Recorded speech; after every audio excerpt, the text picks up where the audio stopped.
Bismillahirrahmanirrahim. Assalamualaikum warahmatullahi wabarakatuh. Santri-santri Ustadz yang berbahagia, pada kesempatan kali ini kita kembali untuk bertafakuh fiddin, khususnya di pelajaran fikih. Yang akan kita bahas adalah tentang sujud.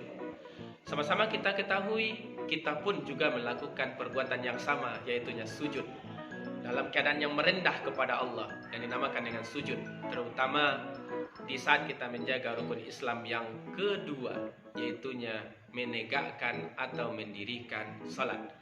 Sujud dalam salat itu adalah perbuatan yang wajib. Namun kita bahas sekarang adalah sujud yang sunnah. Ada 3 sujud sunnah tersebut. Yang pertama adalah sujud sahwi, yang kedua adalah sujud syukur, yang ketiga adalah sujud tilawah.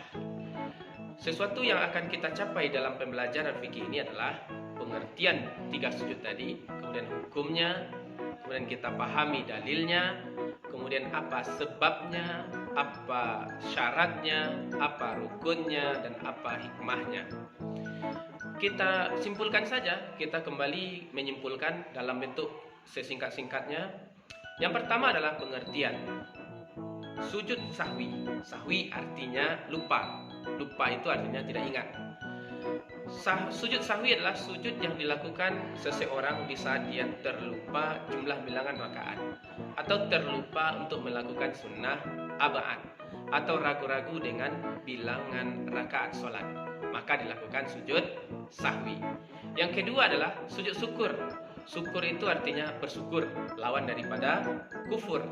Sujud syukur adalah sujud yang dilakukan di saat seseorang mendapatkan nikmat daripada Allah, berita gembira, atau terhindar daripada musibah. Itu sujud syukur. Pada kita masuk ke pengertian yang ketiga, yaitu sujud tilawah. Sujud tilawah itu adalah tilawah artinya membaca. Tala yatslu tilawatan, artinya membaca.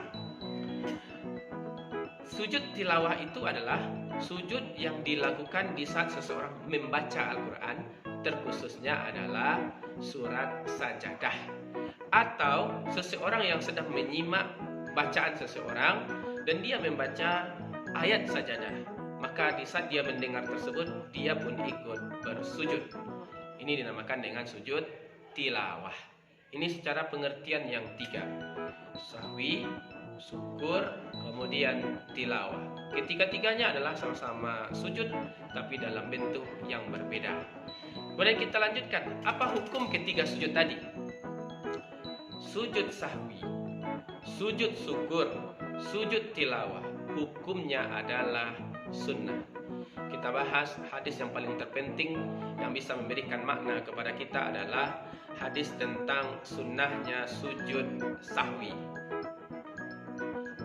Rasulullah mengatakan, di saat azan dikumandangkan oleh muazzin, apa yang terjadi? Setan lari terbirit-birit. Saking larinya terbirit-birit, dia terkentut-kentut sampai selesai azan. Kemudian dia akan kembali lagi. Dia tidak senang untuk berlari begitu saja. Dia akan kembali lagi sampai iqomah dikumandangkan. Selesai iqomah dikumandangkan, dia lari kembali ke tempat orang yang sholat tadi dan akan mengganggu. Dengan apa dia mengganggu? Mengingatkan sesuatu yang tidak diingat oleh orang di dalam sholat. Diingatkan semuanya oleh syaitan. Misalnya kunci kita hilang, uang kita hilang, kita tidak tahu di mana letaknya, atau kita lupa di mana letaknya. Diingatkan oleh syaitan. Apa yang mesti kita lakukan? Di saat kita diingatkan hal yang demikian oleh syaitan, kita harus fokus dalam ibadah salat kita. Namun ada beberapa di antara kita tidak fokus. Yang terjadi adalah ragu-ragu dalam melakukan ibadah salat. Ini rakaat yang ketiga atau keempat nih, 3 atau 4. Jika hal ini terjadi, maka di akhir salat nanti ditutup dengan sujud sahwi. Ini dalil tentang sujud sahwi. Kita lanjutkan kepada hal yang paling titik fokusnya adalah sujud tilawah. Dikatakan oleh Rasulullah, apabila anak Adam membaca ayat-ayat sajadah, kemudian dia bersujud, setan itu akan menangis. Di saat menangis tersebut, setan tadi berkata, malaikat disuruh sujud kepada Nabi Adam, mereka bersujud, maka mereka diberi surga. Sedangkan kami tidak mau bersujud kepada Nabi Adam, maka kami diberikan neraka yang panas tersebut. Jadi di sini sujud tersebut memberikan hikmah adalah untuk membuat setan menangis dalam hadis ini. Kemudian kita lanjutkan setelah dalil dari sujud tilawah, kita masuk kepada sebab-sebab sujud. Kita masuk kepada sebab sujud sahwi. Sujud sahwi tadi artinya adalah lupa. Sebabnya yang pertama adalah lupa melakukan sunnah aba'ad atau ragu-ragu dalam melakukan sunnah aba'ad. Sebagai contoh, tahiyat atau membaca sholawat dalam tahiyat, lupa-lupa atau ragu. Kemudian yang kedua adalah ragu-ragu atau dia lupa sudah melakukan ruku tadi atau belum, sudah sujud atau belum. Seharusnya sujud itu 2 kali, dia lakukan 3 kali, lupa dia. Nah, ini sebabnya sujud sahwi. Yang ketiga adalah di saat seseorang lupa atau ragu bilangan rakaat salat, 3 atau 4 waktu dia salat zuhur, 3 atau 4. Apa yang harus dilakukan? Yang harus dilakukan adalah ambil patokan yang paling terkecil, 3. Tambah lagi salatnya, sebelum salam lakukan sujud 2 kali. Ini dinamakan dengan sujud sahwi. Sebab-sebab sujud sahwi. Mari kita lanjutkan sebab-sebab sujud syukur. Apa sebabnya? Yang pertama, mendapatkan nikmat dan karunia daripada Allah. Nikmat dan karunia daripada Allah. Contoh, dapat sesuatu yang tak terduga, maka bersyukur. Yang kedua adalah mendapat kabar gembira. Misalnya kita dapatkan keluarga kita, famili kita mendapatkan sebuah kabar gembira. Misalnya anak ante kita juara 1 tahfiz, kita dapatkan kabar gembira. Bentuk syukur kita kepada Allah apa? Bukan hanya sekedar alhamdulillah, tapi tampakkan melalui sujud syukur. Yang ketiga adalah terhindar daripada musibah, terhindar daripada kecelakaan, terhindar daripada mara bahaya. Ini 3 sebab sujud syukur. Mari kita lanjutkan kepada sujud tilawah.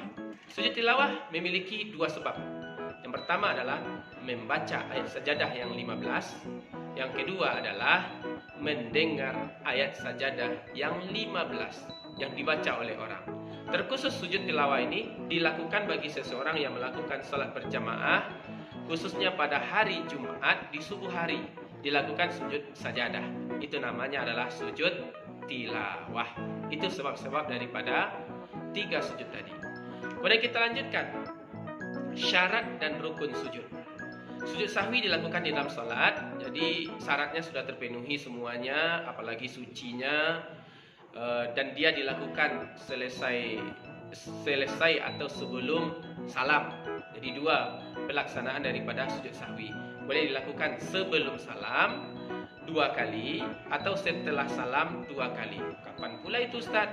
Di saat kita melakukan salat zuhur 5 kali, diingatkan oleh teman. Kemudian kita menyadari apa yang harus kita lakukan. Yang harus kita lakukan adalah sujud sahwi setelah salam tersebut. Kita masuk kepada syarat sujud. Syarat-syarat sujud itu yang akan kita bahas adalah sujud syukur dan sujud tilawah. Syarat yang pertama untuk syarat syukur dan tilawah, suci dari hadas, baik pakaian, baik tempat, baik itu badan. Semuanya suci. Suci dari hadas dan najis. Kemudian yang kedua adalah menghadap kiblat. Kiblat kita harus jelas. Yang ketiga adalah menutup aurat. Aurat ini sesuatu yang penting dijaga.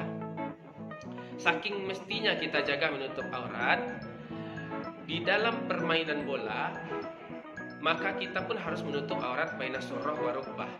Lutut mesti tertutup, jangan sampai terbuka. Di saat kita menggolkan ke gawang lawan, kita bersyukur, kemudian kita bersujud. Bolehkah kita bersujud? Boleh, asalkan aurat kita tertutup. Nah, seperti itu. Ini mesti dijaga syaratnya. Kemudian yang keempat adalah terkhusus bagi sujud tilawah. Ini khusus bagi sujud tilawah. Berarti sujud syukur 3 saja, sedangkan sujud tilawah 4. Yang keempat adalah di saat mendengar atau membaca ayat sajadah. Ini syaratnya. Kemudian kita lanjutkan kepada rukun dari sujud syukur dan tilawah. Sujud syukur dan tilawah memiliki 6 rukun, sama semuanya. Yang pertama dimulai daripada niat. Niat sujud syukur adalah nawaitu sujud syukur lillahi ta'ala. Kemudian sujud tilawah, nawaitu sujud tilawah lillahi ta'ala.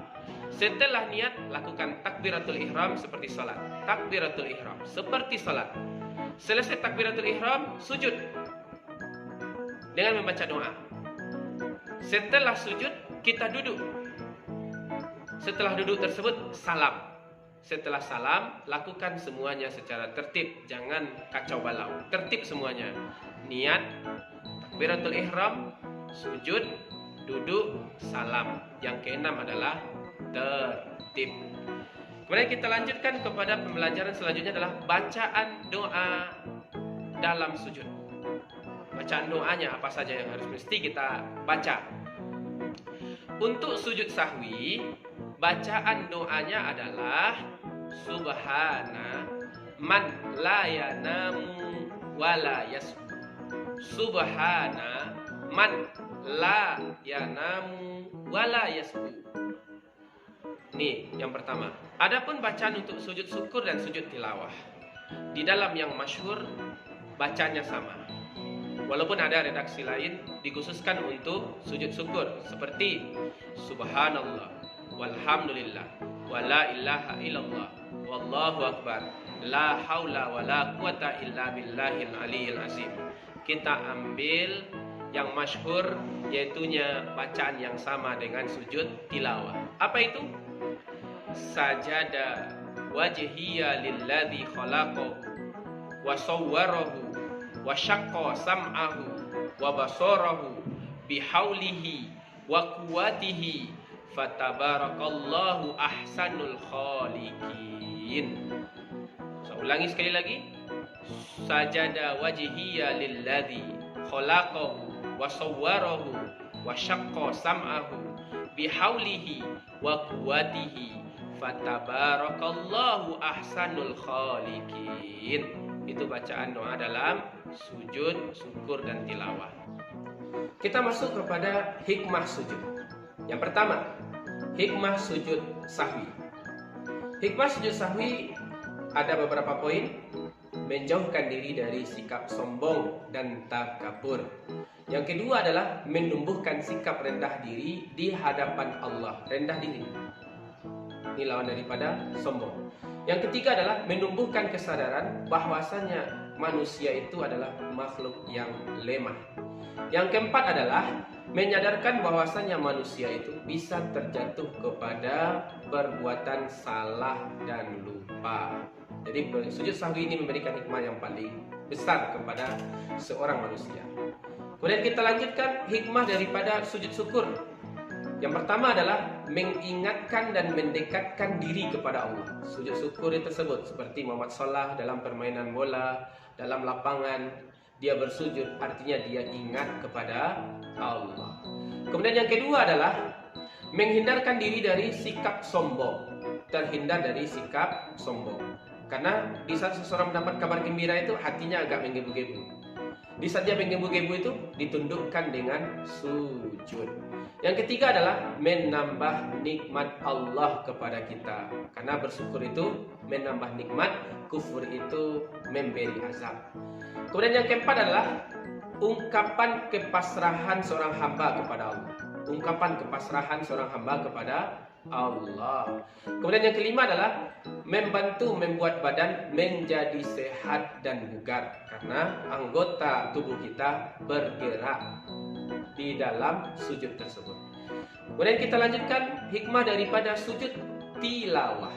Yang pertama adalah dihindarkan dari godaan syaitan. Seperti hadis tadi, seseorang yang membaca ayat sajadah, setan menangis. Otomatis kita terhindar daripada godaan syaitan. Yang kedua, lebih memahami, menghayati bacaan Al-Quran.